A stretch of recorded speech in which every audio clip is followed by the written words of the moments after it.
Hey there. Tonight, we are going to look at what happened when modern artificial intelligence analyzed the deepest coding errors in our own DNA. The algorithms found something that shouldn't be there, a ghost hidden in the blueprint of every human spine. It suggests that we paid a terrible price for the ability to walk upright, and that the debt is still being collected today. If you find peace in exploring the quiet, dark shadows of our evolutionary history, please leave a like and subscribe to join us by the fire.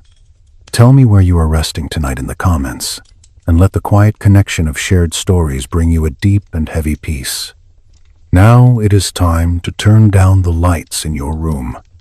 Let the heavy darkness of the space settle around you like a thick, warm fur cloak draped gently over your weary shoulders. Breathe in the cool, clean air of the room and feel it slowly fill the deep, empty spaces of your tired lungs.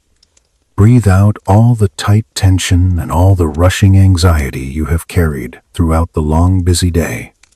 Let your heavy jaw soften and drop slightly in the dark. Let your hands unclench from tight, rigid fists and rest easily and loosely by your sides. You are completely safe here in the dark. You are perfectly hidden from all the loud, demanding noises of the waking world. I want you to let your tired mind drift inward. We are not traveling to a distant continent or a forgotten ruin tonight. We are traveling into the secret architecture of your own body. There is a mystery locked inside the base of your spine. It is a phantom sensation that haunts millions of people, even though they never speak of it. Right now, as you lie on your back, let your awareness sink down to the very bottom of your vertebral column, past the curve of your lower back, past the heavy bones of your hips, down to the small, triangular bone that sits at the end of the line. We call it the coccyx or the tailbone. It is a small and unassuming piece of calcium, but it is also a tombstone. It marks the place where you used to be something else. Some people swear they can feel it. In the quiet moments between waking and sleeping, they feel a phantom weight extending from their spine. It is not an arm or a leg. It is a tail, a limb that has been gone for 25 million years, yet somehow registers in the deep, primitive maps of the human brain as real. Neurologists have documented cases of people who experience genuine sensations in this vanished appendage. They feel it twitch when they are startled. They feel it curl when they are cold. It sounds impossible. It sounds like a trick of the mind. But here is what makes it even stranger. Every single one of us actually had a tail once. I want you to transport your mind back to the very beginning of your own life. Before you were born, before you took your first breath of air, before you even had a name. We are going back to the time when you were floating in the warm, dark ocean of the womb. It was a world of perfect silence and weightlessness. You were not yet fully human in the way we understand it today. You were a traveler, passing through the stages of deep time. Between the 4th and the 8th week of your existence, you developed a tail. It was not a metaphor. It was not a mistake. It was a real physical tail, complete with muscles and nerves and blood vessels. It stuck out from the base of your developing spine, visible and unmistakable. It was 1/6 the length of your tiny body. If you retained that proportion today, you would be dragging a heavy muscular limb behind you everywhere you walked. I want you to imagine that tiny version of yourself floating in the amniotic fluid. The tail was there. It was part of you. It moved when you moved. It curled and uncurled in the dark water. It was a legacy from an ancestor who lived long before the first cities were built. An ancestor who swung through the trees and ran across the plains. Then, somewhere around the 8th week, Your developing body did something extraordinary and slightly terrifying. It received a signal from your DNA. A command whispered by your genes in the silent language of chemistry. The signal was a self-destruct sequence. The cells in your tail began to die. They did not die from injury or disease. They died because they were ordered to. This process is called apoptosis. It is a Greek word that means falling off like leaves falling from a tree in autumn. But this was not a gentle falling. It was a systematic dismantling. I want you to imagine the microscopic machinery at work. Deep inside the cells of your tail, enzymes were activated. They began to cut apart the proteins that held the cell together. They disassembled the nucleus. They broke down the walls. The tail did not fall off. It dissolved. It melted back into the main mass of your body. The material that made up your tail was recycled. The calcium went into your skull. The protein went into your heart. You consumed your own history. You erased the evidence of your animal past before you were ever exposed to the light of day. Most of it disappeared, but not all of it. What is left behind is that small fused bone at the base of your spine, the ghost of what you almost were. Now you might think this is just an interesting biological quirk, a rough draft that evolution decided to edit out. But here is where the story gets deeper and stranger and more unsettling. Losing our tails was not free. Evolution does not work like an engineer with unlimited resources and a blank blueprint. It works like a desperate mechanic trying to fix a moving car with spare parts. It cannibalizes one system to keep another one running. Every gain comes with a cost. Every adaptation leaves a scar. And the costs of losing our tails are costs that we are still paying every single day. That chronic lower back pain that plagues modern humans. The fact that childbirth is agonizingly difficult for our species compared to nearly every other mammal. Certain spinal defects that appear in human babies but almost never in tailed animals. These are not random problems. They are the price we paid for walking upright on two legs without a counterbalance swinging behind us. Scientists estimate this happened around 25 million years ago. Our ape ancestors made an evolutionary trade. They sacrificed the tail, and in return, they got something that would eventually change the entire planet. The ability to walk upright, to free their hands, to become something unprecedented. But that trade required restructuring the entire base of the spine. It required rewiring the nervous system. It required redesigning how the pelvis connects to the backbone. It was evolutionary surgery performed over millions of years with no anesthesia and no guarantee of success. Today, there are over 8 billion humans living without tails. And most of us never think about what we lost. But your body remembers. Deep in your DNA. In the architecture of your spine, in the phantom sensation some people still feel, the memory of that vanished limb persists. It waits in the silence of your bones. It waits in the code of your cells. I want you to visualize the spine, not as a rigid pole, but as a stack of ancient coins. Each vertebrae is a piece of history. The spine was originally designed to be a suspension bridge. Think of a cat, or a dog, or a lizard. Their spine is horizontal. It hangs between the front legs and the back legs like a bridge suspended between two towers. Gravity pulls it down evenly along its length. The tail acts as a counterweight at the end, keeping the whole structure balanced. It is a perfect design for a creature that walks on 4 legs. But then we stood up. We took that suspension bridge and we tilted it vertical. We turned a bridge into a tower. Suddenly, gravity was not pulling across the spine, it was pushing straight down through it. The vertebrae at the bottom, the ones in your lower back, had to bear the weight of everything above them.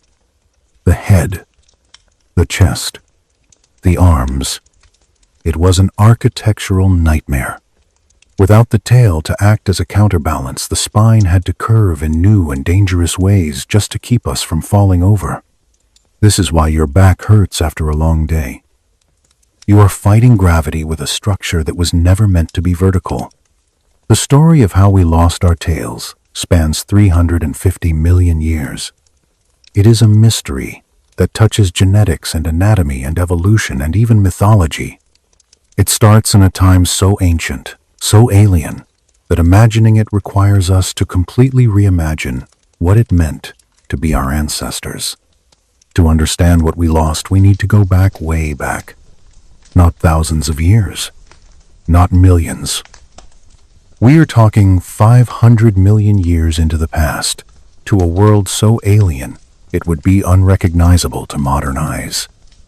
A world where nothing walked on land, where no flowers bloomed, no insects buzzed, no birds sang, just endless oceans, murky and green, teeming with creatures that would look like nightmares and miracles rolled into one. I want you to picture that ancient ocean. The water is warm and shallow, covering most of the planet. The light that filters down from the surface is dim and hazy. The silence is absolute. There are no whales singing. There are no boat engines.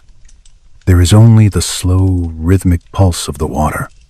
In these ancient seas, something revolutionary was happening.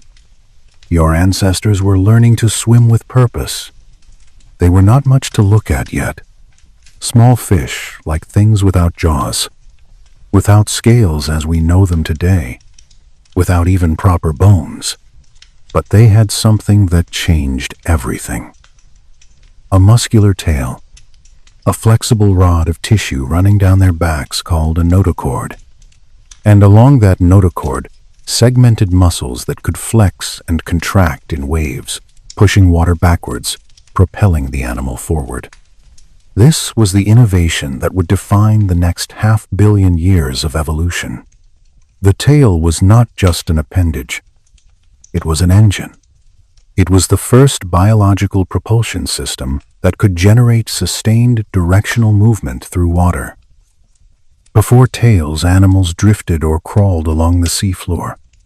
With tails, they could chase prey, flee predators, migrate across vast distances. They could compete for mates and territory. They could explore. Every vertebrate animal alive today, every fish, every amphibian, every reptile, every bird, every mammal, including you, descends from those early tailed swimmers. The tail was so fundamentally successful as a solution to the problem of movement that evolution has never really abandoned it. Even when it seems to disappear, as it did in apes and humans, the genetic blueprint remains ready to express itself under the right conditions. Picture those ancient oceans again. Imagine the feeling of being one of those early creatures. You are suspended in the water. You feel the current pressing against your skin. You flex the muscles along your back, and your tail lashes out. It pushes against the heavy water, and you shoot forward. It is a feeling of pure power and control. You are no longer at the mercy of the tide. You are a master of your own direction. The tail provided stability, keeping you upright in currents. It offered maneuverability, allowing quick turns when predators attacked. In some species, it became a weapon, a club for stunning prey or defending against threats. In others, it developed into a sensory organ, detecting vibrations and chemical signals in the water. For hundreds of millions of years, life refined this design. Tails became more sophisticated, more specialized. Fish developed elaborate tail fins. Some forked for speed, others broad and flat for acceleration. still others long and whip-like for precise maneuvering. The tail became the most variable part of the vertebrate body plan, adapting to every conceivable environment and lifestyle. It was the universal tool of the ocean. But the story does not stay in the water. Around 375 million years ago, something extraordinary happened. Some of your ancestors started venturing onto land, not permanently at first. Just brief excursions into the mudflats and tidal zones, probably fleeing from predators or pursuing prey. These early tetrapods, the first four-legged vertebrates, looked like fish with legs, and they still had tails. Magnificent tails. Powerful tails. Essential tails. Because here is the thing about moving from water to land. It does not make tails less important. It makes them more important. In water, your whole body provides buoyancy and balance. The water supports you. But on land, suddenly you are fighting gravity in a whole new way. The air provides no support.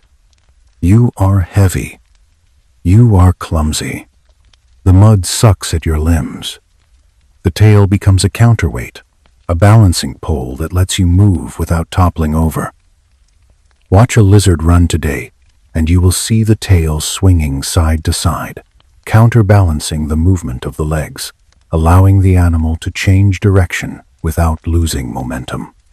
Your amphibian ancestors, the ones who left the water for good, kept their tails. Your reptilian ancestors who conquered dry land entirely kept their tails and made them even more elaborate. Some dinosaurs had tails so massive they could demolish trees.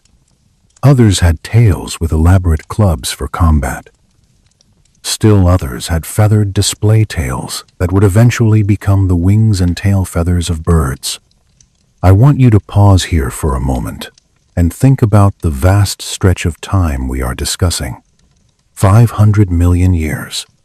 That is so long that continents have formed and broken apart multiple times. Mountains have risen from the earth and been worn down to dust by the wind. Oceans have dried up and become deserts. Forests have turned to coal. Species have risen and fallen in waves we can barely comprehend. And through all of that, through mass extinctions and climate catastrophes and radical environmental changes, the tail persisted. It worked. It kept working. It was one of evolution's most reliable solutions. It was the anchor. It was the rudder. It was the engine. And then, in a relatively short span of time, our specific ancestors decided to give it up. It is a decision that defies logic, unless you understand the hidden pressures of the forest. Unless you understand that sometimes to go forward, you have to leave your baggage behind. Even if that baggage is a part of your own body. As you rest here in the safety of your room, let the feeling of that ancient time wash over you. You are connected to those creatures in the mud. You are connected to the swimmers in the green ocean. Their DNA is your DNA. Their struggle is your struggle. The ghost of their tails is hidden in your spine. It is a long, unbroken chain of life stretching back into the deep, dark past. You are the result of millions of choices and millions of accidents. And one of those accidents was the loss of the tail. It shaped your body. It shaped your pain.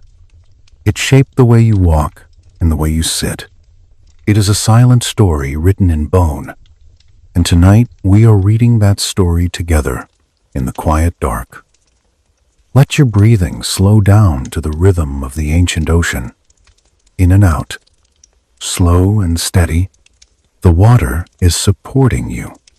The darkness is holding you. You are safe. You are whole. Even without the tail, you are complete. The phantom limb is just a memory, a whisper from the past. Let it fade.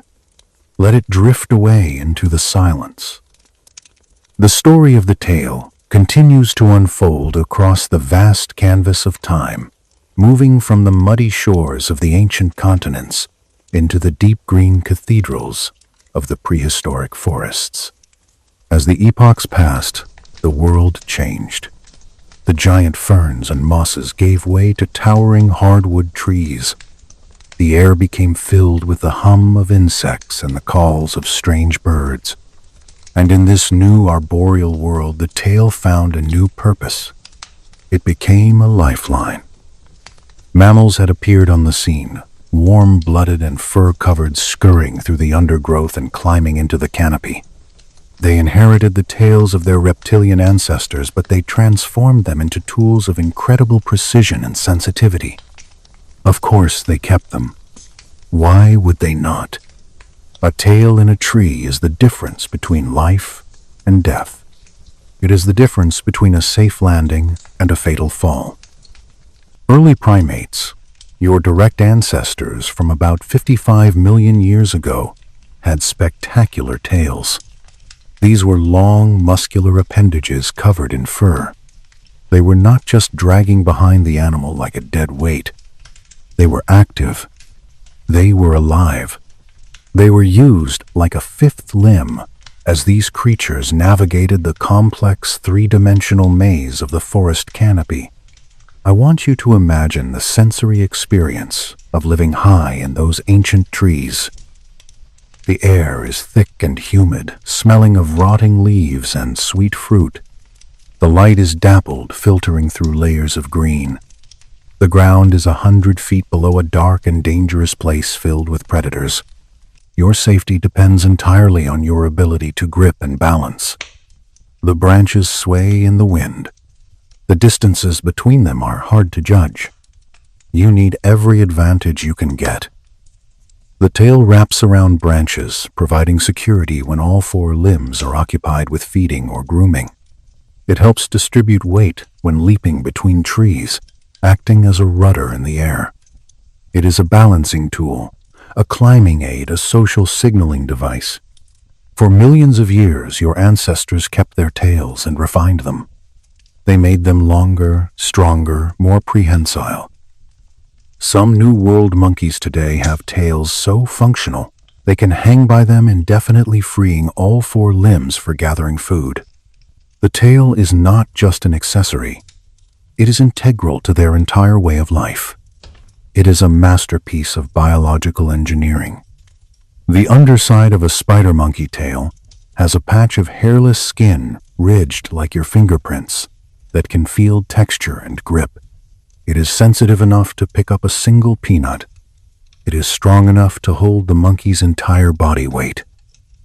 Evolution poured resources into this structure. It built dedicated areas of the brain just to control it. It evolved specialized muscles and nerves. It was a success story, a triumph of adaptation. But then, something changed. And that change would echo through millions of years, creating consequences we are still experiencing today. Around 25 million years ago, in the dense forests of Africa and Asia, a group of primates began to lose their tails. Not through injury or disease, not through a sudden catastrophe, but through evolution, through a genetic modification that would fundamentally alter the trajectory of life on Earth. Your ancestors were about to make a trade. They would give up one of the most successful evolutionary innovations in the history of vertebrate life. And in return, they would gain something else entirely.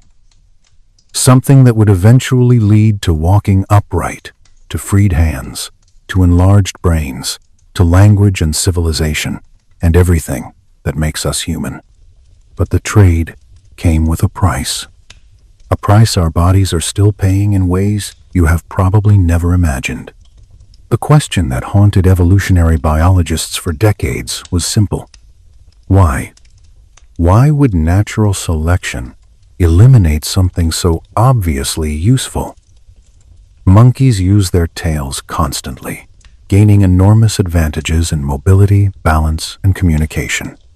The apes gave all of that up, and they did it long before humans came along. This was not a gradual reduction where the tail got slightly shorter every generation for 1,000,000 years.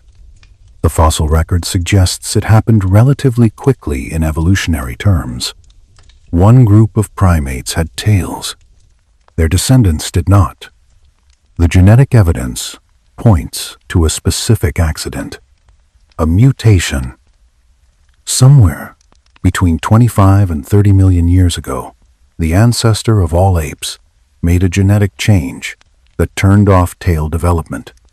Every ape since then, every single one of the millions of individuals born over millions of years, has been born without a tail. Chimpanzees, gorillas, bonobos, orangutans, gibbons, and you, all of us, are members of the tailless club.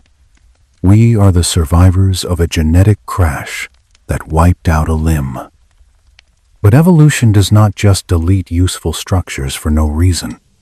When tails vanished from our ancestors, something else must have been gained. Something valuable enough to outweigh all those advantages we just discussed. To understand what we lost, we need to look closely at what our primate cousins still have. Right now, somewhere in the rainforests of Central America, a spider monkey is doing something you cannot. It is hanging from a branch, suspended 150 feet above the forest floor, using nothing but its tail.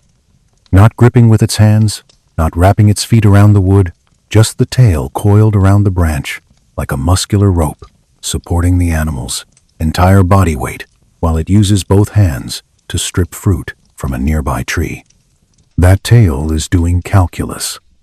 As the monkey moves, the tail is providing balance feedback in real time. As the monkey leaps from branch to branch, the tail acts like a dynamic counterweight, constantly adjusting position to keep the animal's center of gravity stable. It is continuous micro-adjustments based on momentum body position and wind resistance. The brain has to track tail position, predict branch movement, adjust for body rotation, and coordinate all of this with hand and foot placement, all while moving at speeds that would terrify most humans. And it does this automatically, without conscious thought.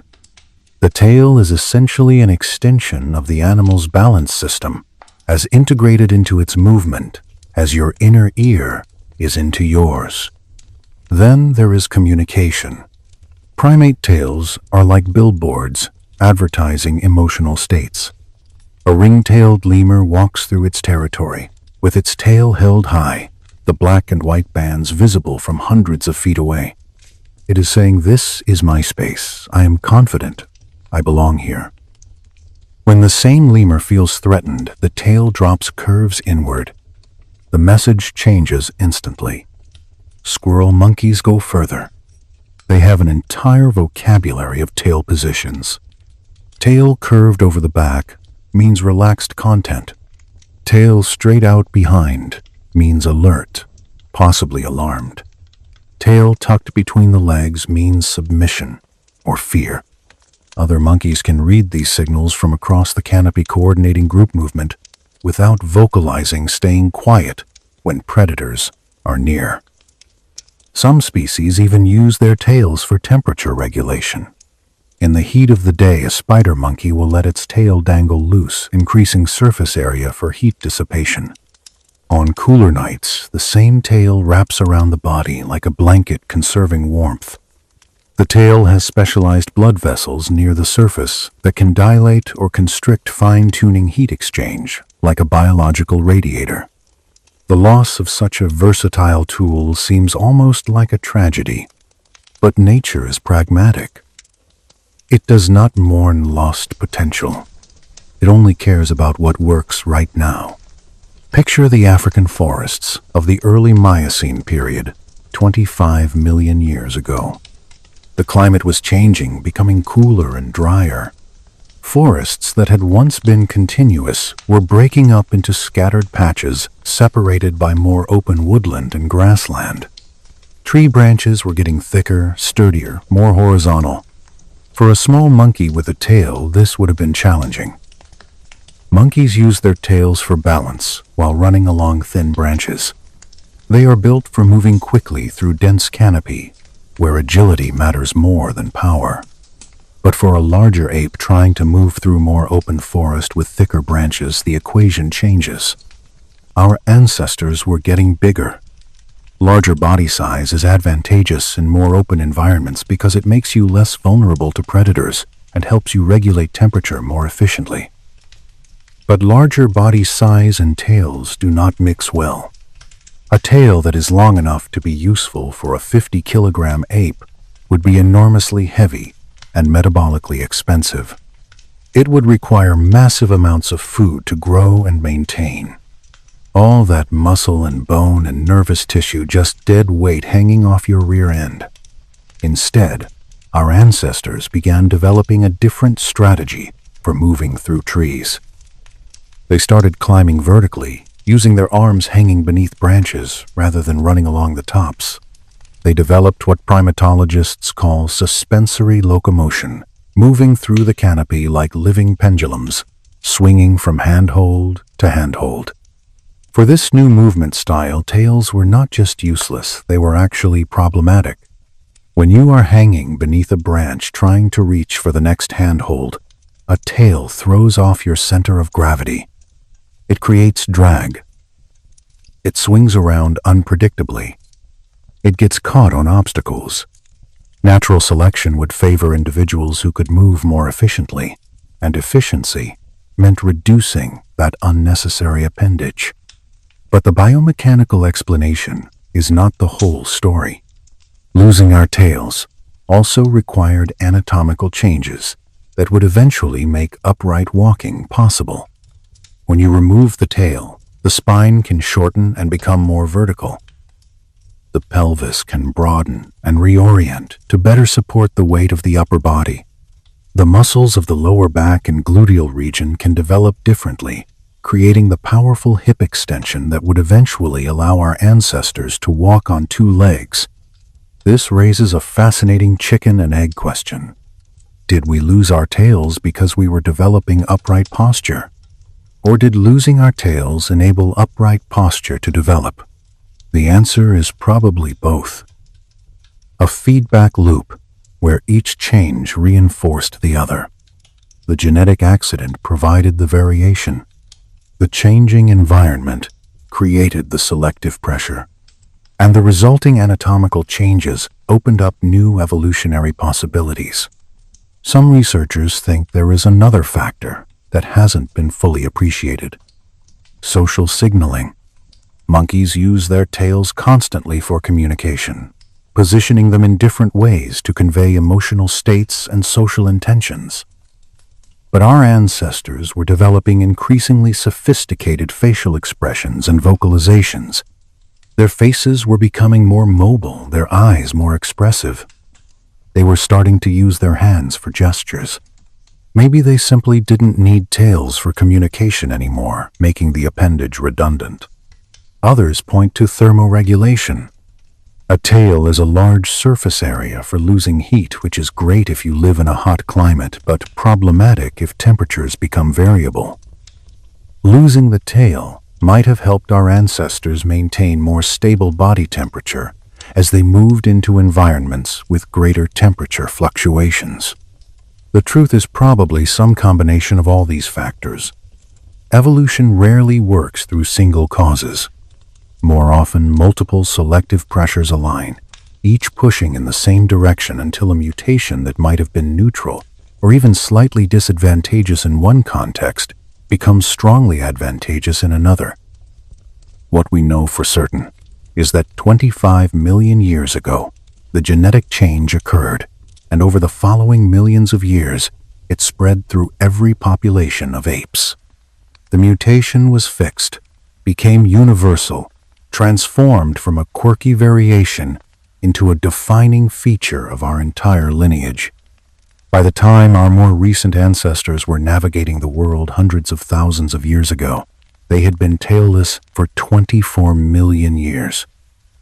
The loss was so ancient, so completely integrated into their anatomy, that growing a tail again would have required not just reversing one mutation, but rewiring entire developmental programs. The door had closed. The tail was gone, but not entirely. Because here is where things get really strange. That genetic program for building a tail is still there in your DNA. It is still lurking in your genome, still capable of being expressed under the right circumstances. I want you to imagine the complexity of that genetic code. It is like an ancient library filled with books that no one reads anymore. The instructions for the tail are on a dusty shelf in the back room. The librarians usually ignore them, but sometimes a mistake happens. Sometimes the book gets opened. The fact that the code persists is a reminder that we are not finished products. We are works in progress. We are a collage of old and new. We carry the history of the ocean and the forest and the savanna in our cells. The loss of the tail was a pivotal moment. It was the moment we committed to a different path. We traded stability for versatility. We traded the safety of the trees for the danger of the ground. We traded the fifth hand for the freedom of the other two. As you drift deeper into relaxation, think about the courage of that evolutionary leap. Your ancestors gave up a sure thing for a possibility. They gave up the perfect balance of the tail for the wobbly potential of standing up. It was a gamble, a massive risk, and you are the result of that gamble paying off. You are the descendant of the brave ones who let go of the branch and stepped out into the open. The phantom sensation in your spine is a salute to them. It is a reminder that you are built from stardust and accidents and choices made deep in the mists of time. The tail is gone, but the journey continues. The forest is behind you, but the horizon is ahead. You are safe here in the present moment, held by the gravity of the earth and the comfort of your bed. The ancient struggles are over for tonight. The genetic wars are paused. You can rest now. You can let go of the need to balance. You can let go of the need to hold on. The bed supports you perfectly. You do not need a tail to keep you safe. You are exactly where you are meant to be. Sleep now, and let the deep time flow through you like a quiet river. The heavy green curtain of the rainforest canopy closes around us as we drift deeper into the story. We are leaving the ground far behind now.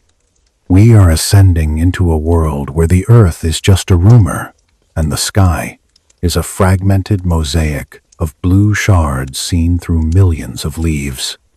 This is the domain of the tail. To understand the magnitude of what we lost 25 million years ago, we must immerse ourselves in the sensory reality of the creatures who kept it. I want you to imagine the humidity of this place. It is a physical weight on your skin, warm and wet and smelling of ancient life. The air is thick with the scent of crushing green leaves and sweet rotting fruit and the musk of damp fur.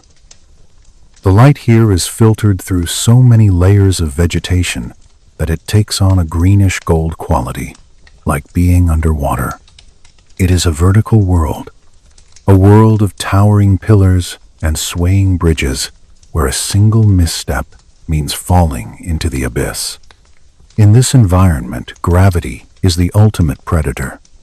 It is always waiting, always pulling, always hunting. And the tail is the ultimate defense. High above the forest floor, a spider monkey is moving through the trees. I want you to focus on the movement. It is not the clumsy scrambling of a human trying to climb a ladder. It is a fluid, liquid motion, like water flowing uphill. The monkey reaches out with a long arm and grabs a branch. But before the hand even makes contact, the tail has already done its work. The tail coils around a higher branch, wrapping tight with a grip that is stronger than a human hand. It is not just a passive rope. It is a muscular limb with a mind of its own. The underside of the tail, near the tip, has a patch of bare skin. If you could touch it, you would feel that it is soft and warm, but also rough. It is covered in tiny ridges, just like the fingerprints on your own thumb.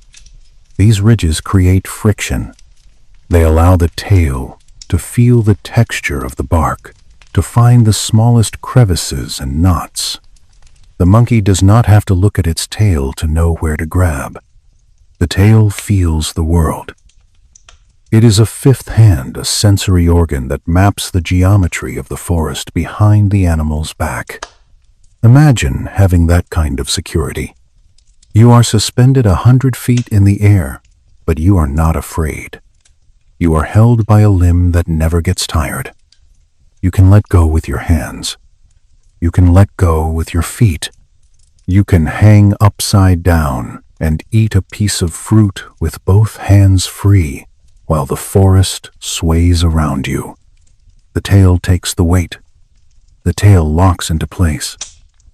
The muscles of the tail are arranged in complex spirals that allow it to tighten automatically under tension. It is a biological safety harness that is always engaged. The spider monkey trusts its tail more than it trusts the branch it is holding. The branch might break, but the tail will hold. This is the freedom we traded away. The freedom to exist in 3 dimensions without fear. The freedom to turn the entire world into a playground.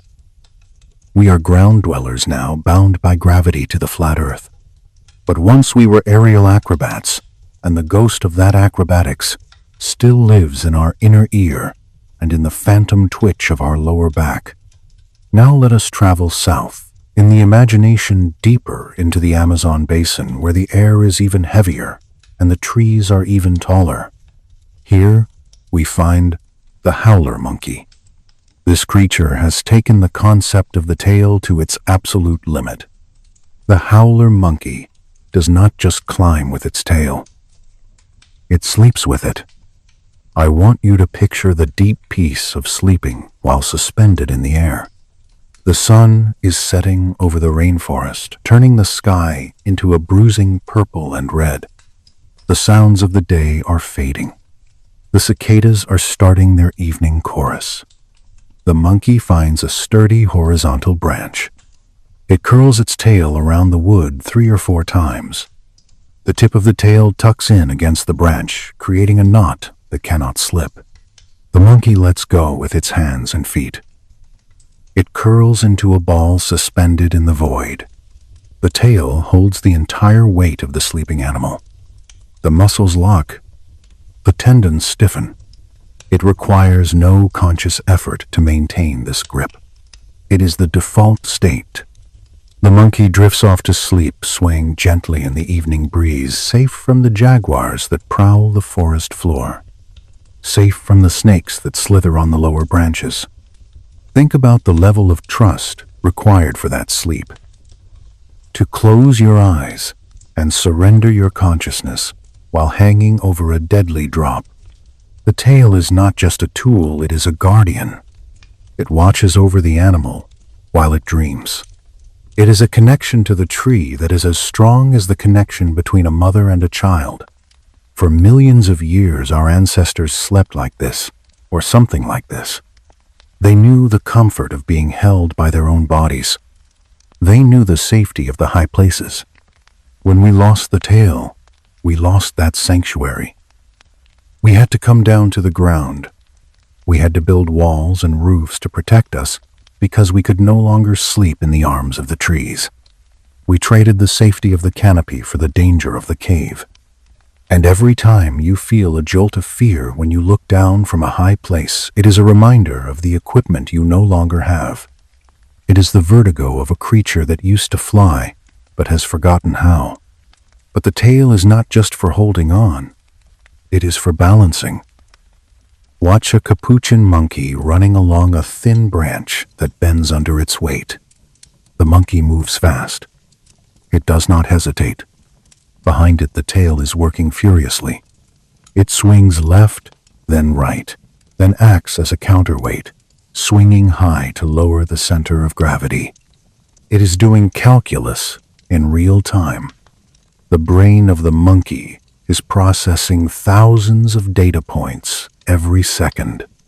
The wind speed, the flexibility of the branch, the weight of the fruit in its hand, the position of the next jump, and the tail adjusts instantly to keep the equation balanced. It is a dynamic stabilizer. It is like the pole of a tightrope walker, but infinitely more sophisticated because it is alive. It anticipates the fall before it happens and corrects it. The monkey does not have to think balance left or balance right. The tail just does it. It is an extension of the animal's will. It allows the monkey to move through the chaos of the forest with the grace of a dancer. We humans have to learn balance. We watch toddlers stumbling and falling for months before they can walk. We watch old people moving with terrified caution on icy sidewalks. We are unstable creatures. We are a tower of blocks, stacked too high and swaying in the wind. We rely on our inner ears and our eyes and the tension in our ankles to keep us upright. But we are always just one slip away from disaster. The monkey is never unstable. The monkey flows. The tail turns the precarious act of movement into a symphony of physics. It absorbs the shocks. It dampens the vibrations. It acts as a rudder in the air during a leap. Imagine the sensation of jumping across a 20-foot gap between trees. You are flying through the air. You feel the rush of the wind. You see the target branch approaching. You know you are going to make it because your tail is trailing behind you, guiding your trajectory like the feathers on an arrow. You land softly, absorbing the impact with 4 limbs and a tail. You are perfectly adapted to your world. And then there is the language of the tail. In the dense foliage of the forest, where vision is limited and sound can attract predators, the tail becomes a semaphore, a flag that signals intent and emotion. A ring-tailed lemur walking through the undergrowth holds its tail high in the air. The black and white bands are visible from hundreds of feet away. It is a signal that says, "I am here, this is my territory, I am confident." When the lemur is afraid, the tail curls inward, tucked between the legs, hiding the white tip. The signal changes instantly from confidence to submission. Squirrel monkeys have an entire vocabulary of tail postures. A tail draped over the shoulder means one thing. A tail twitching at the tip means another. A mother monkey wraps her tail around her infant to comfort it. A pair of friends will twine their tails together while they groom each other. It is a gesture of intimacy like holding hands. The tail is an expressive instrument. It reveals the mood of the animal more honestly than the face. We humans have to use words to explain how we feel. We have to use smiles and frowns, which can be faked. But the tail does not lie. A cat lashing its tail is angry. A dog wagging its tail is happy. A monkey drooping its tail is sad. We lost this channel of communication when we lost the tail. We lost the ability to signal our feelings from across a room without saying a word. We became a little more isolated, a little harder to read. We had to invent new ways to connect. We developed complex facial expressions and hand gestures. We developed language, but deep down we still understand the language of the tail. When we see a pet happy to see us, we respond to the tail. It triggers an ancient recognition in our brains. We remember what it was like to speak with our bodies in that simple, direct way. The diversity of the tail in the primate world is staggering. Evolution did not just create one tail and stop. It experimented. It improvised. It created the long, flowing tail of the colobus monkey, which acts like a parachute, slowing its descent. It created the short, sturdy tail of the macaque, which is used for balance on rocks. It created the bushy tail of the marmoset. Each tail tells a story about the life of the animal. It tells us what it eats and where it sleeps and how it moves. The tail is a map of the ecosystem written in bone and fur. And for millions of years, our ancestors were part of that map. They had tails that fit their lives perfectly. They were part of the great primate brotherhood of the tail. They swung, and they balanced, and they communicated. They were masters of the canopy, kings of the vertical world. They did not know that they were about to lose their crown. They did not know that a tiny glitch in their DNA was about to strip them of their greatest asset and force them down to the ground. As you lie there, in the stillness of your room, try to feel the ghost of that limb. Imagine the muscles at the base of your spine flexing. Imagine a long, warm weight extending behind you. Imagine curling it around your legs for warmth. Imagine using it to balance as you walk. It is a strange sensation, is it not? It feels alien, but also oddly familiar. It is a phantom memory, stored in the deepest archives of your genetics.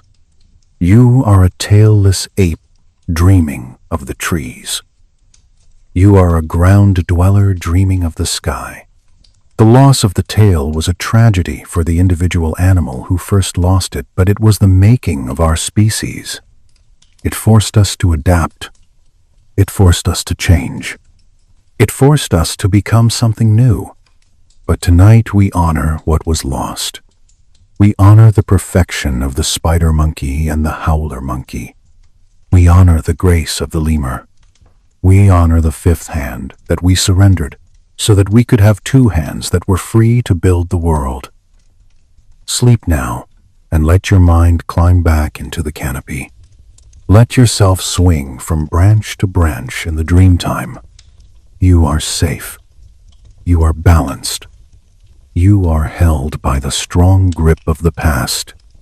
The story now moves from the swaying branches of the visible world to the microscopic spiral staircases of the invisible world. We are zooming in past the skin and the muscle, past the bone and the marrow down into the silent humming library of the cell. Here in the darkness of the nucleus lies the script that builds a body. It is a code, written in 4 chemical letters, repeated billions of times. It is a fragile manuscript that has been copied and recopied for 3 billion years. And like any manuscript that is copied that many times, it is full of typos and scribbles and torn pages. We are looking for a specific page in this book. We are looking for the chapter that tells the embryo how to build a tail. For hundreds of millions of years, this chapter was clear and legible. It gave precise instructions. Lay down the vertebrae. Extend the nerves. Wrap the muscles. Cover it in fur. It was a master recipe that worked for fish and lizards and mice and monkeys.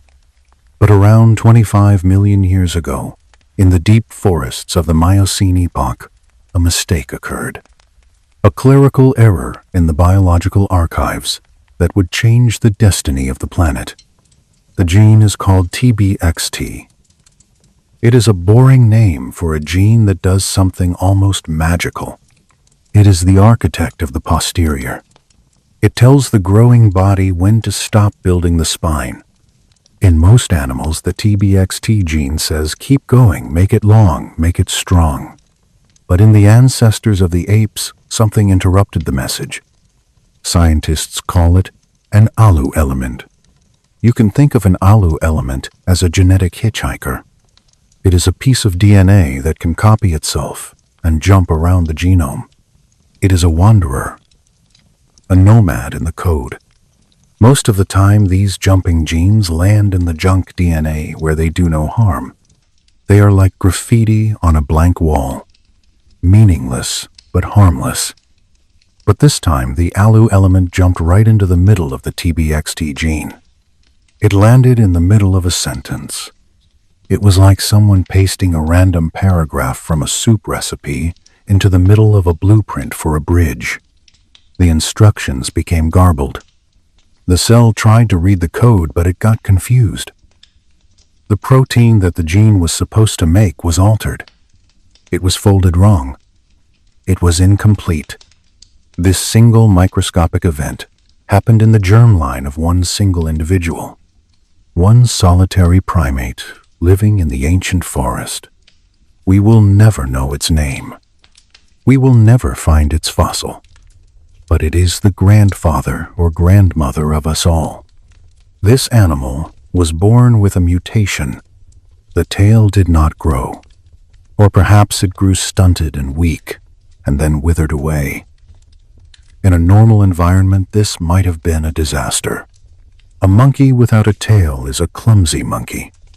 A monkey without a tail falls from the trees and gets eaten by predators. Natural selection usually deletes these mistakes ruthlessly.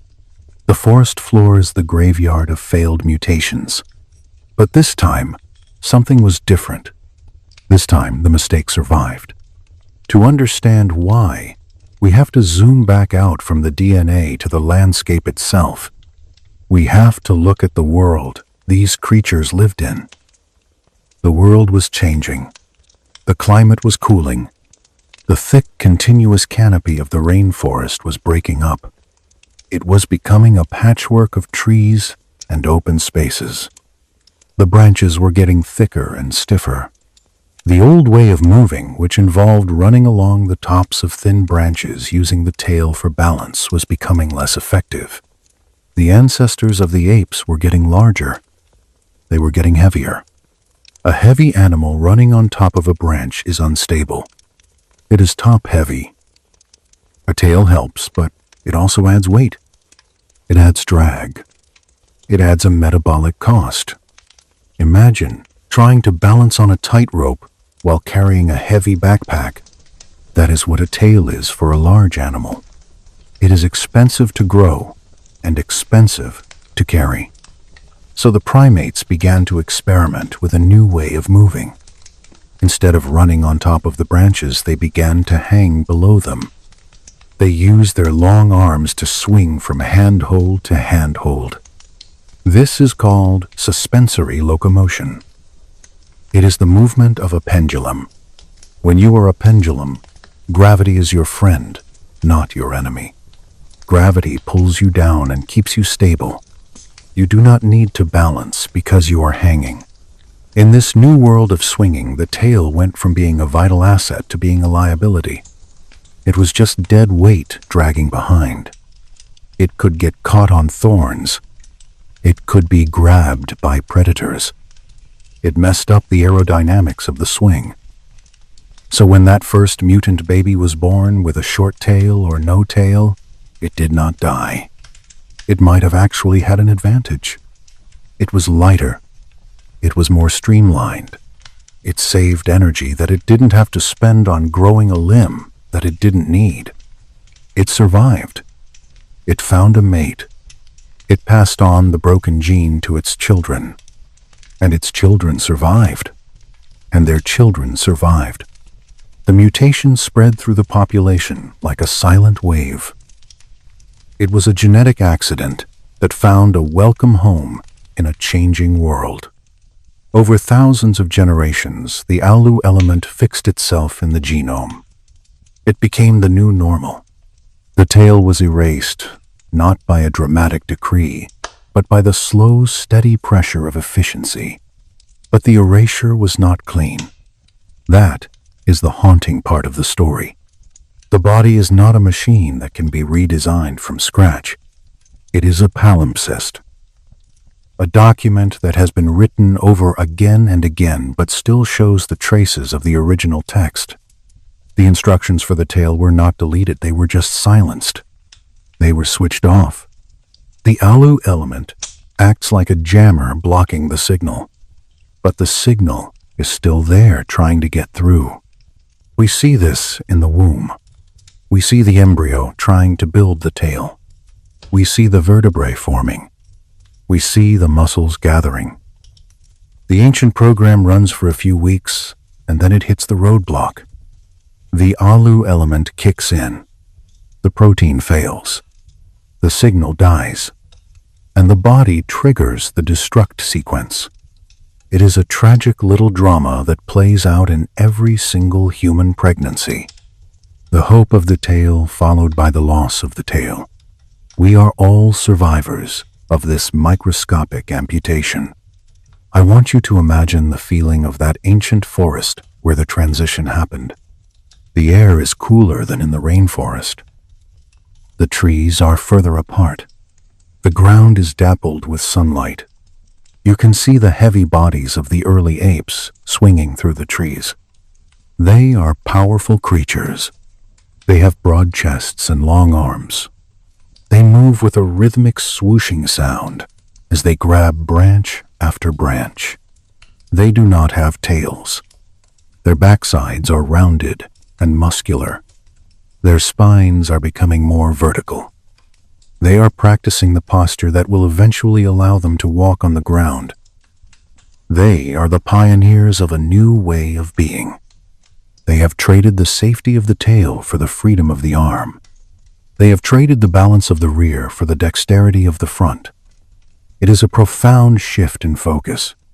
The animal is no longer steered from behind, it is led from the front. The hands become the primary interface with the world. The brain begins to rewire itself to focus on what the hands are doing. This is the hidden cost that the title of our story promised. The loss of the tail was not just a cosmetic change. It required a complete reconstruction of the pelvic floor. In tailed animals, the muscles of the tail help to support the internal organs. They act like a hammock holding the guts in place. When the tail was lost, that support system collapsed. The muscles had to be repurposed. They had to be woven together to form a sling to hold the bladder and the intestines and the uterus. But it is an imperfect sling. It is a jury-rigged solution. This is why humans suffer from hernias and prolapses. We are using a modified wall to act as a floor. We are using tail muscles to hold up a vertical column of organs. It is a structural weakness that we have carried for 25 million years. A reminder that evolution is a desperate mechanic, not a master engineer. And then there is the spine itself. The tail was a counterweight. It balanced the head. Without the tail, the spine had to curve. It developed the lordosis, the inward curve of the lower back that gives humans their distinctive silhouette. This curve is a shock absorber, but it is also a weak point. It is a stress concentrator. It is the reason why your lower back aches when you stand too long. It is the reason why discs slip and nerves get pinched. You are trying to balance a heavy bowling ball, the head on top of a curved stick, the spine without the stabilizer bar, the tail that the design originally called for. We are a balancing act that never quite settles. We are constantly making micro adjustments to keep from falling over. Our muscles are always tense, always working, even when we think we are standing still. The fatigue you feel at the end of the day is the price of being tailless. It is the energy cost of fighting gravity without your ancient ally. But let us not just focus on the pain. Let us focus on the wonder of the accident. Think about the sheer improbability of it. A tiny piece of DNA jumping into exactly the right spot at exactly the right time. If the alu element had landed a few thousand letters to the left or right, we might still have tails. We might be swinging from the lampposts in New York City. We might be wrapping our tails around our chairs in the office. Our clothes would be different. Our furniture would be different. Our body language would be different. Our entire civilization would be unrecognizable. All because of a single random molecular event in the prehistoric past. It makes you realize how fragile our reality is. We are the product of chaos. We are the children of chance. There was no grand plan to make a human. There was just a series of mistakes that turned out to be useful. As you drift towards sleep, let your mind play with the idea of the road not taken.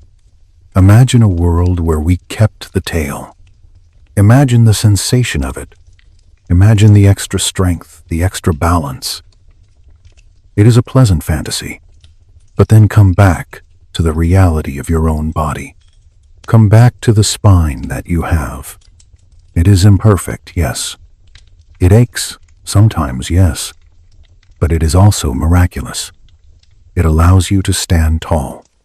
It allows you to free your hands to hold a book or a phone or a loved one. It allows you to look at the stars. The trade was worth it. The pain is the tax we pay for the privilege of being human. The lost tail is the coin we dropped in the fountain of evolution to make a wish. And the wish came true. We became the thinkers, the builders, the dreamers. We left the trees, and we claimed the world. The ghost of the tail is still there in the silence of your cells. The alu element is still sitting in the middle of your TBXT gene like a fossil in a rock. It is a permanent marker of our history. It connects you to the chimpanzee and the gorilla and the orangutan. We are all family. We are all the tailless tribe. We are all survivors of the same accident. Feel the solidarity of that connection. You are not alone in your body. You are carrying the legacy of millions of years. The darkness of the room is the same darkness that surrounded that first mutant ancestor in the forest night. The safety you feel is the same safety they sought in the high branches. You are part of the continuum. You are the next chapter in the story. Rest now in the knowledge of who you are and where you came from. The struggle of evolution is paused for the night. Your cells are repairing the damage of the day. Your spine is decompressing. Your muscles are relaxing. The ghost limb is at peace. Sleep now, and let the genetic memory fade into the gentle rhythm of your breath. You are whole. You are complete. You are enough. The heavy curtain of time falls again, and we find ourselves standing in the aftermath of the great genetic accident. The tail is gone. The forest has receded. The ancient primate has stepped out onto the open savanna. But the story does not end with the disappearance of a limb. In fact, the disappearance was only the beginning of a massive architectural reconstruction project that your body is still trying to finish today. We tend to think of evolution as a master engineer who designs perfect machines. We imagine that every part of us is optimized for its function, like the gears of a Swiss watch. But that is a comforting lie. Evolution is not an engineer. Evolution is a desperate mechanic trying to fix a moving car with duct tape and spare parts. It cannot go back to the drawing board. It cannot start over. It can only modify what is already there. And when our ancestors lost their tails and decided to stand up against the pull of gravity, they handed the mechanic an impossible problem. They took a body designed for 4 legs and forced it to balance on 2. The result is the human spine. I want you to visualize your own spine right now as you lie there. Feel the line of vertebrae running from your neck down to your lower back. It feels solid. It feels permanent. But in evolutionary terms, it is a disaster waiting to happen. For hundreds of millions of years, the vertebrate spine was a suspension bridge. Think of a tiger or a lizard or a dog. Their spine is horizontal. It hangs between the front legs and the back legs like a bridge suspended between 2 towers. Gravity pulls down on it evenly along its entire length. The organs hang from it comfortably, like laundry on a line. The tail acts as a heavy counterweight at the back, keeping the whole structure perfectly balanced. It is a design that works. It is stable. It is strong. It distributes stress evenly. It is the design that ruled the earth for eons. But then we stood up. We took that beautiful horizontal bridge and we tilted it 90 degrees. We turned a bridge into a tower. Suddenly, gravity was not pulling across the spine, it was pushing straight down through it. This changed everything. The vertebrae at the bottom, the ones in your lower back, suddenly had to bear the weight of everything above them. The head, which is a heavy ball of bone and brain. The chest with its cage of ribs and vital organs. The arms which hang like heavy pendulums. All of that weight comes crashing down onto the lumbar vertebrae. It is an architectural nightmare. It is like trying to balance a bowling ball on top of a stack of teacups. To keep us from falling over forward, the spine had to curve. It developed the lordosis, the deep inward curve of the lower back that gives humans their distinctive silhouette. This curve acts like a spring to absorb the shock of walking, but it is also a massive weak point. It creates a shearing force on the discs, the soft cushions between the bones. This is the hidden cost of being tailless. This is the price of the vertical life. Right now, as you listen to this, there is a high probability that you know exactly what back pain feels like. Maybe it is a dull ache that never quite goes away. Maybe it is a sharp stab when you bend over. Maybe it is just a stiffness in the morning. That pain is not your fault. It is not because you sat wrong or lifted a heavy box. It is because you are fighting gravity with a structure that was never meant to be vertical. You are paying the interest on a loan that your ancestors took out 25 million years ago. The muscles of your back have to work constantly, even when you are standing still, just to keep the tower from toppling. They are locked in a permanent state of tension. The discs are under constant compression. They bulge and they slip and they grind. If we still had tails, they would act as a counterbalance. They would shift the center of gravity back. They would take the pressure off the lumbar curve. But the tail is gone, and the back must bear the burden alone. But the spine is only the beginning of the trouble. The loss of the tail and the shift to walking upright forced a complete redesign of the pelvis. In a four-legged animal, the pelvis is long and flat. It is positioned to allow the back legs to swing forward and backward easily. But when we stood up, the pelvis had to change. It had to become a bowl. It had to become shorter and wider and tilted to support the spilled guts of the abdomen, which were now pressing down instead of hanging down. This new shape was great for walking. It provided leverage for the muscles that keep us upright. But it created a terrible conflict with another biological imperative, the need to give birth. This is called the obstetrical dilemma, and it is one of the most brutal trade-offs in human evolution. I want you to think about the birth of a human child compared to the birth of almost any other mammal. A horse gives birth, and the foal stands up within an hour. A chimpanzee gives birth, and the mother handles it largely on her own. The canal is wide and straight. The head of the infant passes through easily. But for humans, birth is a marathon of pain and danger. The pelvis needed for walking upright is narrow and twisted. The head of the human infant with its massive brain is large and hard. To get out, the baby has to perform a complex gymnastics routine. It has to enter the canal facing sideways, then turn to face the mother's back, then twist its shoulders to exit. It is a tight squeeze. It is a dangerous journey. For most of human history, childbirth was the leading cause of death for women. It was a gamble every single time. The mother paid the price for the upright stance with her pain and often with her life. The baby paid the price by being born helpless. We are born months earlier than other primates relative to our development, because if we waited any longer, our heads would not fit through the door. We are born as fetuses because the architecture of our tailless pelvis demands it. And there is a darker shadow still, a ghost in the machine that affects the very formation of life.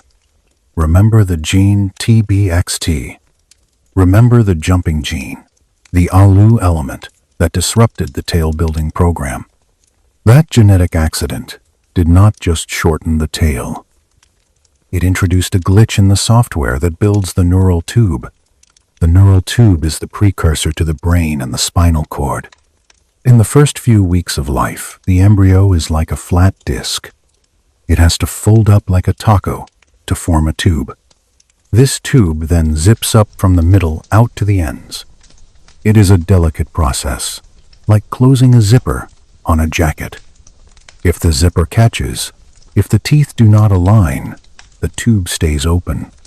When this happens at the bottom of the spine, we call it spina bifida. The spinal cord is left exposed. The nerves are damaged. The child may be paralyzed. This defect is almost unknown in other mammals. It is a uniquely human vulnerability. It turns out that the same genetic factor that deleted our tails also made our neural tube unstable. The ALU element makes the gene glitchy. It makes the zipper prone to sticking. It is a direct side effect of the mutation that made us apes. Every year, thousands of babies are born with this condition. They are the casualties of a genetic war that was fought 25 million years ago. Their bodies are struggling with the code that was rewritten to erase the tail. It is a stark reminder that evolution does not care about the individual suffering. It only cares about the survival of the species. The advantage of losing the tail was great enough to outweigh the cost of these defects. But for the families affected, the cost is infinite. It is a heavy thing to contemplate in the dark. The idea that our bodies are built on such a fragile foundation, that the very thing that makes us human is also the thing that breaks us. And then there is the balance itself. We take it for granted, but standing on 2 feet is a circus trick. It requires a constant stream of data from your eyes and your inner ear and the sensors in your joints. Your brain is doing millions of calculations a second just to keep you from falling on your face. Watch a toddler learning to walk. See how they wobble. See how they fall. They are fighting the laws of physics. See an old person moving with terrified caution on an icy sidewalk. They know how far the ground is. They know how much it hurts to hit it. A quadruped with a tail is stable. It has 4 points of contact and a rudder. If it slips, the tail swings out and corrects the balance. We do not have that luxury. We are a pencil balanced on its tip. We are always falling and catching ourselves. Walking is just controlled falling. Every step is a risk. Every step is a defiance of gravity. We compensated, of course. We evolved elaborate systems to handle the instability. Our inner ears became more sensitive. Our cerebellum grew larger to handle the processing load. Our feet developed arches to act like springs. But it is still a workaround. It is a patch on a buggy operating system. We suffer from vertigo. We get motion sickness. We sprain our ankles. We break our hips. These are the taxes we pay for the vertical life. The ghost of the tail is not just a missing bone. It is a missing stabilizer. It is the absence of the third leg of the stool. We feel this absence in our nightmares where we fall and never hit the ground. We feel it in the dizziness of looking down from a high cliff. We feel it in the exhaustion of standing in line. The body wants to be horizontal. It wants to go back to the bridge. It wants to lay the burden down. I want you to feel the weight of your body sinking into the mattress right now. Feel the relief of the spine as gravity finally stops compressing it. When you lie down, you are returning to the horizontal state. You are giving your back a break from the tyranny of the vertical. The discs are rehydrating. The muscles are unknotting. The fluid is flowing back into the spaces between the bones. It is a small daily healing. It is a truce with gravity. Imagine the vertebrae spreading out. Imagine the curve of the lumbar spine flattening. Imagine the pelvis relaxing. You are undoing the stress of the day. You are letting go of the effort of being human. For these few hours in the dark, you do not have to fight the earth. You do not have to hold up the sky. You can just be. You can float. The bed is your support. The bed is the tail you do not have. It holds you. It balances you. It keeps you safe. The pain is real, but so is the resilience. The human body is flawed, but it is also magnificent in its stubbornness. We took a broken design and we conquered the world with it. We walked out of Africa on these aching backs. We crossed the ice bridges on these twisted pelvises. We climbed mountains with these unstable legs. We paid the price willingly. We accepted the pain because the reward was so great. We traded comfort for potential. We traded safety for discovery. The aches and the pains you feel are the battle scars of your lineage. They are the proof that you are part of a long line of gamblers who bet everything on the possibility of something more. You are the descendant of the ones who stood up, the ones who looked at the horizon and decided to walk towards it even if it hurt, even if it was dangerous, even if it cost them a part of themselves. So be gentle with your body tonight. Be kind to your aching back. It is doing the best it can with the tools it was given. It is carrying the weight of millions of years of evolution. It is holding up the heavy head that dreams and thinks and wonders. It is the pillar of your existence. Rub the spot at the base of your spine where the tail used to be. Acknowledge the ghost. Acknowledge the loss. But then let it go. You are here now. You are alive. You are warm. The struggle of the day is over. The gravity has lost its grip on you for a little while. You are free to drift. You are free to float in the space between the pain and the peace. Let the darkness support you, like the ocean supported the first life. Let the silence heal the cracks in the foundation. You are a miracle of engineering, even if the engineering is a little messy. You are a masterpiece of improvisation. Sleep now in the comfort of the horizontal. Sleep in the grace of the rest. The work is done. The debt is paid for today. The ledger of evolution is a book of trades. We have spent a long time looking at the debit column. We have looked at the pain and the danger and the loss of the tail. But now we must turn the page and look at the credit column. Because the trade was not a swindle. It was the greatest bargain in the history of life. We gave up the tail and in return we received the world. I want you to picture one of your early ancestors standing on the edge of the drying forest 3 or 4 million years ago. They are not quite human yet, but they are not apes either. They are something in between. They are standing on 2 legs. Their posture is a little wobbly. Their knees knocked together. They look vulnerable without the armor of the tail to balance them. But look at their hands. Their hands are empty. Their hands are free. This is the pivot point of history. This is the moment when the destiny of the earth changed. In a quadruped, the front legs are committed to locomotion. They are busy holding the animal up. They are busy running and walking. They cannot carry anything. If a wolf wants to move her puppies, she has to carry them in her mouth. If a lion wants to bring food back to the pride, he has to drag it with his teeth. The mouth is the only tool. But when our ancestors stood up, they liberated their front limbs. The hands were suddenly unemployed from the job of walking. They were available for other work. At first, they just carried things. Simple things. Food gathered from a distant grove. A heavy stick for defense. A baby held close to the chest. This sounds simple, but it is revolutionary. Carrying food means you do not have to eat it where you find it. You can bring it back to a safe place. You can share it. You can store it. Carrying a baby means the baby does not have to cling to your fur. You can travel faster and further with your young. You can protect them better. And then the hands started to do more than carry. They started to manipulate.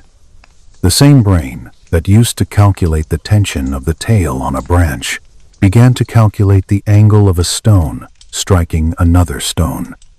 The fine motor control that was once used to grip bark was now used to chip flint. I want you to imagine the sensory experience of making the first tool. The rough weight of the river stone in the palm, the cold, smooth surface of the obsidian, the sharp click of the impact, the spark, the flake falling away to reveal a razor-sharp edge. This was the birth of technology. A tail is a wonderful tool, but it is a single-purpose tool. It is hardwired into the body. You cannot take it off. You cannot sharpen it. You cannot give it to someone else. A hand is a universal interface. It can hold a rock. It can hold a spear. It can hold a pen. It can hold a violin bow. It can hold the controls of a spacecraft. The hand is the tool that makes all other tools possible. And we only got the hand because we gave up the tail. But the trade went deeper than just hands. It changed the way we move across the planet. Walking on two legs is efficient. It is incredibly efficient. Watch a wolf running. It is explosive. It is fast. It uses a lot of energy. Now watch a human walking. It is a controlled fall. We lean forward and catch ourselves. We use the pendulum motion of our legs to swing forward with almost no effort. We store energy in our tendons and release it like springs. On the open savanna, where food is scattered and water is miles away, efficiency is life. An animal that can walk 10 miles a day on a handful of berries will outlast an animal that needs a steak every few hours. We became the great travelers of the world. We walked out of Africa. We walked across Asia. We walked into Europe. We walked across the frozen land bridge into the Americas. We walked until we ran out of land. The loss of the tail streamlined us. It turned us into endurance machines. This efficiency opened the door to a new kind of hunting. Persistence hunting. Most predators rely on speed and stealth. The cheetah sprints. The leopard pounces. But humans are slow. We have no claws. We have no fangs. We have soft skin. In a sprint, we lose every time. But in a marathon, we win. We have millions of sweat glands that cover our hairless skin. We are the best sweaters in the animal kingdom. We can dump heat while we move. Other animals have to stop and pant to cool down. If they run too long in the heat, they collapse. Our ancestors realized this. They realized they could simply run the prey to death. Imagine the hunt. It is high noon on the African plain. The sun is blazing. The heat waves are shimmering off the ground. The antelope is fast. It runs away easily. But the human keeps coming. Jogging, tracking, relentless. The antelope runs again. It stops to rest. The human appears on the horizon. The antelope runs again. It starts to overheat. Its tongue lolls out. It panics. The human keeps coming, step after step, breath after breath. The tail is gone, so the back is straight, exposing less surface area to the sun. The sweat is cooling the blood. The mind is focused. Eventually, the antelope simply lies down. It cannot take another step. The human walks up and finishes the job. We ate the world because we could outlast it. As our bodies changed, our minds had to catch up. Standing upright changed our perspective literally. Our eyes moved higher off the ground. The horizon moved further away. When you are down in the grass, you can only see a few feet. When you stand up, you can see for miles. You can see the predator coming before it sees you. You can see the distant herd. You can see the weather changing. You can see the landscape as a map. This new view required a new kind of brain. A brain that could plan. A brain that could remember landmarks. A brain that could build mental maps of vast territories. An individual who could remember where the waterhole was in the dry season survived. An individual who could plan a route to intercept a migrating herd survived. The loss of the tail forced us to rely on our wits. We could not balance on a branch, so we had to balance possibilities in our minds. And to do all of this, we needed each other. You cannot hunt a mammoth alone. You cannot protect a vulnerable baby with a narrow pelvis alone. You cannot carry enough food alone. We had to cooperate. We had to share. We had to communicate. The grunts and gestures of the apes were not enough. We needed language. We needed to say, I will go this way, you go that way. We needed to say, there is water over the hill. We needed to say, I will help you today if you help me tomorrow. The complexity of our social lives exploded. We became the most social animals on Earth. We built tribes. We built villages. We built cities. We built the internet. All of this connection grew out of the vulnerability of being tailless bipeds. We needed each other to survive the transition. We leaned on each other because we didn't have a tail to lean on. Was it a fair trade? On one side of the ledger, we have back pain and difficult births and sprained ankles. We have the ghost of a limb that still haunts our development. We have the vulnerability of the open plain. On the other side of the ledger, we have the pyramids and the moon landing and the symphonies of Beethoven. We have the ability to cure diseases and write poetry and understand the stars. We have the hands that can cradle a child or build a cathedral. It seems like a good deal. It seems like we won the lottery. But it is important to remember the cost. To remember that our brilliance is built on a foundation of brokenness. We are not gods. We are modified apes, doing the best we can, with a body plan that was hacked together by time and chance. I want you to feel the power of your own hands right now.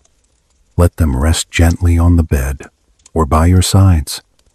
Wiggle your fingers. Feel the precision of the muscles. Feel the sensitivity of the skin. These are the tools that replace the tail. These are the instruments of your agency. Think of all the things your hands have done today. They brushed your teeth. They tied your shoes. They typed words. They held a cup. They touched a face. They are miracles of dexterity. They are the result of 25 million years of refinement. Be grateful for them. Be grateful for the long legs that carried you through the day. Be grateful for the sweat that cooled you. Be grateful for the mind that is processing these words. You are a marvel of adaptation. You are the cutting edge of a lineage that refused to stay in the trees. The wind is blowing across the savanna of your imagination. The grass is waving. The sun is setting, turning the sky to gold and violet. You can see the silhouette of your ancestors standing on a ridge. They are looking out at the vast world. They are scared. They are vulnerable. They miss the safety of the branches, but they do not turn back. They take a step forward, and then another, and then another. They are walking towards you. They are walking towards this moment. They are carrying the seed of everything you are. Feel the connection to them. Feel the rhythm of their stride in your own heart. You are the destination of their journey. You are the reason they kept walking. The tail is left behind in the dust of the past. A toy that was outgrown. A safety blanket that was discarded. We do not need it anymore. We have other ways to balance now. We balance with our minds. We balance with our love. We balance with our hope. Let the feeling of triumph wash over you. Not a loud shouting triumph, but a quiet, deep satisfaction. The satisfaction of having survived. The satisfaction of having arrived. The journey was long and hard, but you made it. You are here. You are safe. You are resting. The body that gave you so much trouble today is now at peace. The spine is straight. The hands are still. The mind is slowing down. The great exchange is complete. You have paid the price, and now you can enjoy the reward. The reward is the dream. The reward is the rest. The reward is the knowledge that you are exactly who you were meant to be. A tailless, upright wonder floating in the dark ocean of sleep. Let the current take you. Let the tide pull you out. You are weightless now. You are free. The heavy work of evolution is done for the night. Sleep now and let the ancestors watch over you. The physical tail vanished from our bodies 25 million years ago, but the idea of the tail never really went away. It simply migrated. It moved from the base of the spine into the back of the mind. It took up residence in our dreams and our nightmares and our myths. Because even though we stopped growing tails, we never stopped thinking about them. The human imagination is a place where lost things are kept safe, and the tail has become one of our most potent symbols. It is a shadow that follows us through history, changing its shape to match our fears and our desires. In the long, dark nights before electric light, when people gathered around peat fires to tell stories, the tail was always there, flickering at the edge of the firelight. It became a marker of difference, a way to draw a line between the human and the non-human, between the civilized and the wild, between the saved and the damned. In the medieval imagination of Europe, the tail was the ultimate mark of shame. It was the signature of the beast. When monks and scribes illuminated their manuscripts with drawings of demons and devils, they almost always gave them tails. Long, spiky tails. Thick, muscular tails. Rat tails. Dragon tails. The tail was the physical manifestation of sin. It represented the part of the soul that was dragged down by earthly appetites. The part that could not stand upright and look at heaven. To have a tail was to be fallen. It was to be closer to the wolf and the goat than to the angels. This fear went so deep that it bled into real life. There were whispers and rumors of remote tribes who still had tails. People were accused of hiding tails under their clothes. Witches were said to grow tails when they danced with the devil. The tail was a secret stigma, a hidden guilt. It was the fear that underneath our clothes and our manners, we were just animals after all. I want you to imagine the texture of that fear. It is the fear of losing control. It is the fear of the wildness inside. The tail represents the instinctual brain, the part of you that wants to run and bite and howl. By banishing the tail to the realm of monsters, we were trying to banish those impulses from ourselves. We were trying to purify the human form. We wanted to believe that we were entirely separate from the animal kingdom. that we were cut from a different cloth. But the tail kept coming back.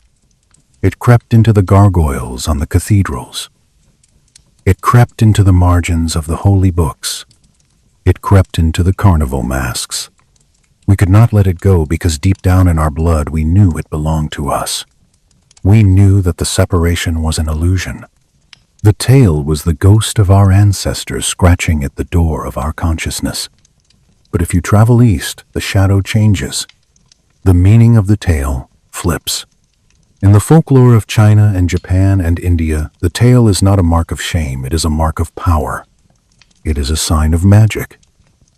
Think of the kitsune, the fox spirits of Japan. They are shapeshifters, tricksters, beings of immense intelligence and age, and they are defined by their tails. A young fox has one tail, but as it grows in wisdom and power, it grows more tails. A fox with 9 tails is a being of godlike power. Its fur turns white or gold. It can see everything. It can hear everything. Here the tail is not a drag on the soul, it is an antenna for the spirit. It is a connection to the supernatural world. The tails of the kitsune fan out like a peacock's feathers, a display of magical potency. They are beautiful. They are dangerous. They are divine. And then there is Hanuman, the monkey god of India, one of the most beloved figures in all of mythology. He has a tail, a long, powerful, muscular tail, and he is not ashamed of it. He uses it. In the great epic of the Ramayana, when the demon king tries to humiliate Hanuman by setting his tail on fire, Hanuman does not cower. He uses his burning tail as a weapon. He leaps from building to building, setting the demon city on fire. He turns the symbol of his humiliation into the instrument of his victory. His tail is a symbol of his devotion, his strength, and his playfulness. He is a god who is also an animal, and there is no contradiction there. He is perfect in his fur and his tail. Millions of people pray to him for strength. They do not see the tail as a defect. They see it as a limb of God. This is a healthier memory of the tail. It is a memory that acknowledges our connection to the rest of life with joy instead of fear. It remembers the days when we swung through the trees and it smiles. But the shadow of the tail is not just in stories. Sometimes it manifests in the flesh. We spoke earlier about the medical phenomenon of the human tail. It is rare, but it happens.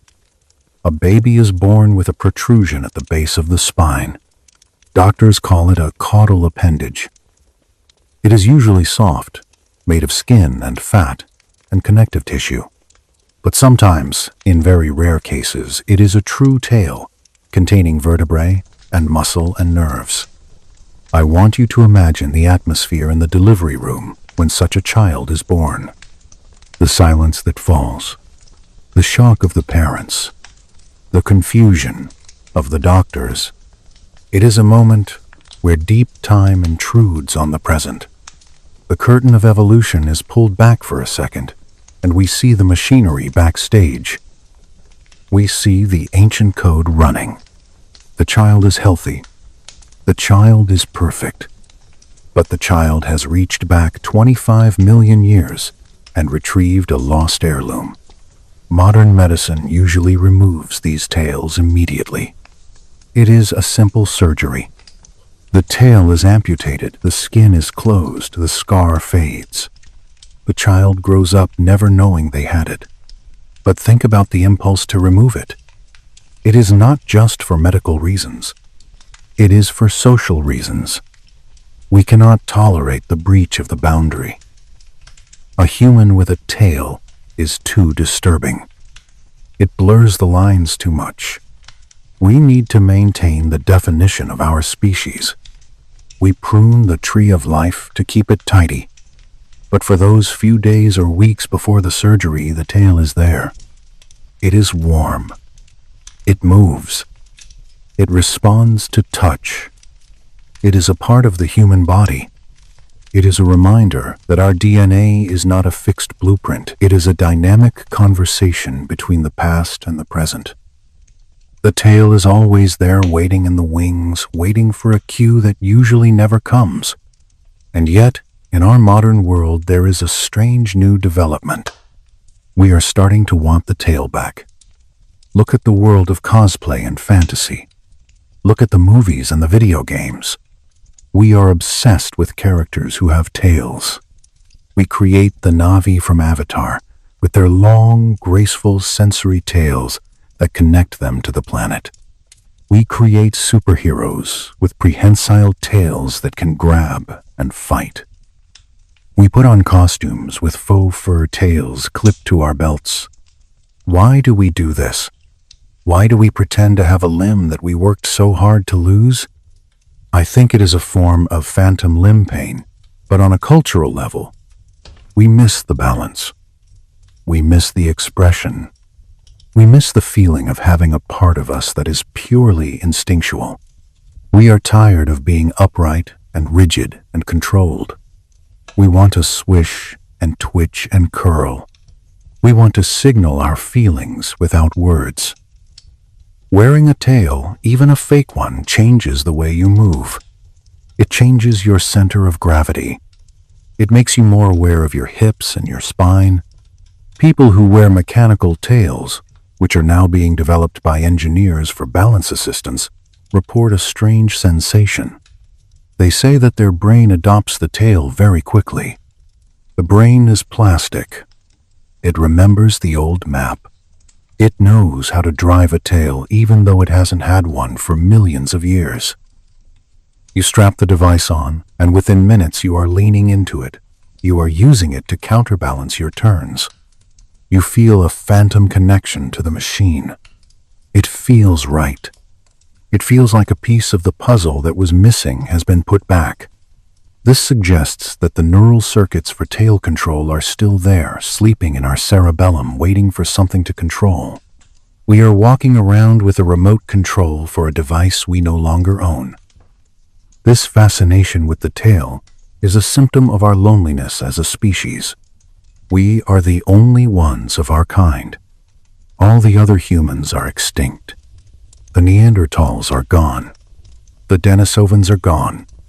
We are the last lonely bipeds standing on the savannah. And we are lonely for our animal kin. We look at the cat curling its tail around its nose and we feel a pang of envy. We look at the monkey hanging by its tail and we feel a pang of loss. We want to be part of the club again. We want to bridge the gap that opened up 25 million years ago. So we tell stories about fox spirits. We draw demons with tails. We sew costumes. We build robots. We are trying to reach back across the abyss of time and touch the hand or the tail of the ancestor we left behind. I want you to let that feeling of nostalgia wash over you. It is a sweet sadness. It is the feeling of looking at an old photograph of a house you used to live in. You cannot go back there. The house is gone. But you can remember how the light hit the floorboards. You can remember the smell of the garden. The tail is the house we used to live in. It was a good house. It was safe and warm and balanced. But we moved out. We moved into a high-rise apartment called bipedalism. It has a great view, but the elevators are always broken and the rent is high. We are paying the rent with our back pain and our birthing pains. But we cannot move back. We can only visit in our dreams. So tonight, let yourself visit. In the safety of your imagination, grow your tail back. Feel it extending from your coccyx. Feel the weight of it. Feel the muscles. Imagine you have a long, thick tail, like a snow leopard. Heavy and warm. Curl it around your legs. Tuck the tip over your nose. Feel the comfort of being enclosed in your own embrace. Or imagine you have a tail, like a spider monkey, thin and strong. Wrap it around the bedpost. Feel the security of that grip. You are anchored. You cannot fall. The bed is your tree and you are safe in its branches. Let the phantom limb become a source of comfort, not pain. Use it to balance your thoughts. Use it to brush away your worries. Swish it back and forth in the darkness, clearing the air. You are reclaiming your heritage. You are making peace with the ghost. The myths and the stories are not just lies. They are memories, encoded in symbols. The devil's tale is the memory of our fear. The god's tale is the memory of our power. The medical tale is the memory of our biology. And the phantom tale is the memory of our soul. We are large enough to contain all of them. We are human, but we are also animal. We are upright, but we are also fallen. We are tailless, but we are also tailed. The paradox is what makes us interesting. It is what makes us who we are. The tension between the past and the present is the energy that drives us forward. So honor the shadow of the tail. It is your oldest companion. It has been walking behind you your whole life, even though you couldn't see it. Tonight, you can turn around and acknowledge it. You can say hello to the ghost. And then you can invite it to rest with you, to curl up at the foot of the bed like a loyal dog and sleep. The shadow is tired too. It has been haunting you for a long time. Let it rest. Let the myths sleep. Let the biology sleep. The story of the tale is a bedtime story, and now we are reaching the final page. We have traveled from the murky depths of the Cambrian Ocean to the high swaying canopy of the Eocene forest, and across the genetic minefield of the Miocene epoch to arrive right here in this room, in this moment. We have traced the journey of a limb that built the world and then vanished to make room for a new kind of creature. Now we must look forward into the mist of the future while keeping our feet firmly planted in the reality of the present. The story of the tale is not quite finished because humans are the only animals who can rewrite their own story. We have reached a point in our history where biology is no longer destiny. We have the tools to read the code of life, and we are beginning to develop the tools to edit it. The question that hangs in the quiet air of the laboratory and the bedroom alike is simple. Could we bring it back? And perhaps more importantly, should we? Genetic engineering is moving from science fiction to science fact. We know the gene. We know the mutation. TBXT is sitting there in every cell of your body, with the alu element stuck in its middle like a jammer. In theory, with tools like CRISPR, we could go in and cut that jammer out. We could restore the gene to its original ancestral state. We have already done it in mice. We took mice and gave them the ape mutation, and they lost their tails. Then we reversed it, and the tails came back. If we did that to a human embryo, would it grow a tail? The science suggests the answer is yes, but it would not be a simple return to the past. You cannot step into the same river twice, and you cannot grow the same tail twice. A human with a restored tail would be a new kind of being. The rest of the body has spent 25 million years adapting to being tailless. The nerves are different. The brain is different. The muscles are different. A tail on a human might be a miracle, or it might be a monster. It might be a useless appendage dragging on the ground, or it might be a fully functional fifth limb that opens up new worlds of movement. Imagine a future where humans have reclaimed this lost heritage. Imagine construction workers hanging from scaffolding by their tails, leaving their hands free to work. Imagine astronauts in zero gravity using tails to stabilize themselves as they float through the space station. Imagine dancers incorporating tails into their choreography, creating shapes that no human has ever made before. It is a dizzying thought. It challenges our definition of what it means to be human. Would they still be us? Or would they be something else? Homo caudatus, the tailed man. It is a question for the philosophers and the ethicists. But for tonight, it is just a question for the dreamers. It is a possibility floating in the dark, a what-if that tickles the imagination. We are the species that refuses to accept our limits. We build wings because we cannot fly. We build submarines because we cannot breathe underwater. It is only natural that we would dream of building tails because we cannot balance. But we do not need to wait for genetic engineering. The future is already here in the form of metal and silicone. Roboticists are building tails right now. They call them bio-inspired wearable appendages. These are robotic tails that you strap to your waist. They have sensors and motors and artificial muscles. They detect when you lean too far and they swing the other way to pull you back. They are being designed for elderly people to prevent falls. They are being designed for workers carrying heavy loads. They are being designed for explorers traversing difficult terrain. When you wear one, your brain adopts it almost instantly. You stop thinking about it, and you just use it. The ghost limb wakes up and takes control of the machine. This is the quiet cyborg revolution. We are not replacing our parts, we are adding the parts we lost. We are becoming the creatures we used to be by using the technology we created. It is a beautiful irony. We used our free hands and our big brains to invent a way to get our tails back. The circle is closing. But let us step back from the chrome and the gene editing. Let us return to the soft, warm reality of your body as it is right now. You do not have a robotic tail. You do not have a genetically engineered tail. You have a memory, and you have a scar. I want you to focus one last time on the coccyx, that tiny triangle of fused bone at the base of your spine. It is the silent remainder. It is the bookmark at the end of the chapter. It is a humble bone. It causes trouble sometimes. It hurts when you fall. It aches when you sit. But it is also a badge of honor.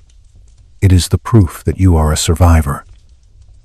You are the descendant of the ones who made the hard choice. The ones who traded stability for possibility. The ones who gave up the easy life in the trees for the hard road of the open world. Your coccyx is a monument to that courage. It is a small internal statue dedicated to the unknown ancestor who first walked upright. Your body is a museum of natural history. Every part of you tells a story. Your lungs tell the story of the fish that gasped for air. Your skin tells the story of the reptile that braved the sun. Your hands tell the story of the primate that grasped the branch. And your spine tells the story of the ape that reached for the sky. You are a walking, talking, sleeping collection of deep time. You are never just one thing. You are everything you have ever been. The fish is still there, swimming in your blood. The lizard is still there, sunning itself in your brainstem. The monkey is still there, chattering in your mind. And the tailless ape is there, lying in the bed, trying to get comfortable. When you understand this, you realize that you are never alone. You are a colony of ancestors. You are a vessel for the entire history of life on Earth. That is a heavy thing to carry, but it is also a beautiful thing. You belong here. You fit. You are the current version of an ancient masterpiece. So now, as the night deepens and the world grows quiet, let us make peace with the body. Let us forgive the back for aching. It is doing an impossible job. It is holding up a tower in a world of gravity. Let us forgive the balance for being wobbly. It is navigating a complex world on 2 small feet. Let us forgive the birth for being painful. It is the price of our big, beautiful brains. Let us forgive the tail for leaving. It gave us the world before it said goodbye. Rub the lower back gently with your mind. Send a wave of warmth and gratitude down the spine. Thank the vertebrae for stacking up so bravely. Thank the muscles for holding on so tight. Thank the pelvis for bearing the weight. Thank the coccyx for remembering the past. You are a miracle of compromise. You are a triumph of improvisation. You are perfect in your imperfection. The journey is over for now. The 350 million year trek from the ocean to the bed is complete. You have arrived. There is nowhere else you need to go tonight. There is nothing else you need to become. The evolution can stop for a few hours. The natural selection can take a break. The survival of the fittest does not apply in the realm of sleep. In sleep, we are all equal. We are all floating in the same dark ocean that held us before we were born. The phantom tail can finally relax. It does not need to balance you here. The bed supports you completely. You are held by the gravity of the planet that birthed you. You are cradled by the atmosphere that breathes you. You are watched over by the stars that guided your ancestors. Feel the darkness wrapping around you like a soft, warm fur. It is the fur of the ancient mother. It is the comfort of the den. Let your breathing slow down even more. Let it match the rhythm of the waves on that ancient shore. In and out. In and out. The tide is going out. It is carrying away the tension. It is carrying away the questions. It is carrying away the need to know. The mystery of the tale will still be there in the morning. The science and the myths will still be there. But for now, there is only the feeling of rest. Deep, profound, heavy rest. Your limbs are heavy. Your eyelids are heavy. Your thoughts are heavy. They are sinking down into the silt of the mind. They are becoming fossils. Let them go. Let them sink. You are lighter than air. You are drifting up into the canopy. You are swinging gently in the wind. You are safe. You are whole. You are loved by the history that made you. The ghost limb is quiet. The scar is healed. The silence is complete. The long story is paused. The book is closed. The candle is blown out. The final word is a whisper in the dark. A blessing on your weary spine. A blessing on your brave heart. A blessing on the memory of the tale. Rest now. Sleep now. The world will turn without you for a while, and that is okay. You have done your part. You have carried the torch. You have stood up. Now you can lie down. Now you can sleep. Good night.